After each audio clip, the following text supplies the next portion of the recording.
Hi! Hello! Welcome to my channel. అలా మీతో ఈరోజు అలసంద బేడలు, వడల గురించి చెప్పాలనుకుంటున్నాను.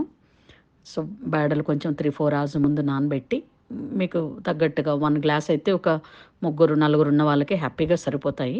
సో, ఇవి మేము కూడా ఒక గ్లాస్ నానబెట్టాము. 4 అవర్స్ ముందే నానబెట్టాము. కాకపోతే దీనికి పచ్చిమిరపకాయలు, ఆనియన్స్, కొత్తిమీర, కరివేపాకు, పుదీనా వేస్తే అల్లము, గార్లిక్ కూడా వేసుకోవచ్చు.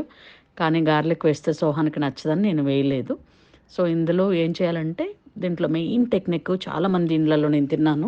వడలు గట్టిగా అన్నా ఉంటాయి, లేదా అతి మెత్తగా అన్నా ఉంటాయి, లేకపోతే టేస్ట్ అన్నా తక్కువ ఉంటాయి. అలా కాకుండా యమ్మీగా రావాలంటే మనం చేయాల్సింది ఏంటంటే ఫస్ట్ మిక్సీలో పచ్చిమిరపకాయలతో పాటు ఒక 4, 5 ఆనియన్ పీసులు కూడా పెద్దవి వేసి, ఆ తర్వాత బేడలు వేసి, ఆ తరువాత మళ్ళీ 2, 3 పచ్చిమిరపకాయలు, బేడలు వేసి, కొద్దిగా పుదీనా వేసి, ముక్కగా కొంచెం మరీ పేస్ట్ లేకుండా, మరీ బేడలు లేకుండా రుబ్బుకోండి. ఆ రుబ్బిన తర్వాత దానిలో అప్పుడు సాల్ట్ వేసి కలుపుతాను నేనైతే మామూలుగా. మీ ఇష్టం, ముందే కూడా రుబ్బేటప్పుడు కూడా వేసుకోవచ్చు.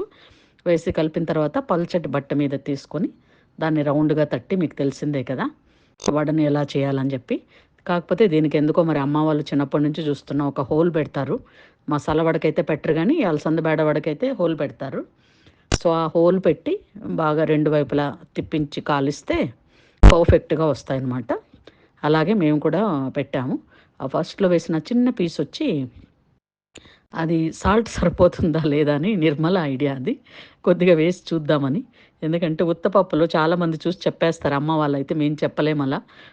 పీస్ తింటేనే అర్థమవుతుందని. So, that's how it is. కొన్ని అయినాయి, బానే అయినాయి. మేము ఒక అందరము ఒక 6 మంది కాబట్టి మాతో పాటు నిర్మల, అబ్బాయి, ఇంకా వీళ్ళు డ్రైవర్ అందరూ. సో, ఆల్మోస్ట్ మోర్ దాన్ 22 అట్లా అయినట్టున్నాయి. So, more than enough. ముగ్గురు, నలుగురున్న వాళ్ళకి 5 మంది ఉన్నా కూడా. ఎందుకంటే ఈ రోజుల్లో ఆయిల్ ఫుడ్ అని మోర్ దాన్ 3, 4 ఎవరు తినరు కదా! దానివల్ల రెగ్యులర్‌గా అయితే నేను దీన్ని చికెన్‌తో చేస్తాను. కాకపోతే ఈరోజు మాత్రం చికెన్ లేదని చేయలేదు. అంతే.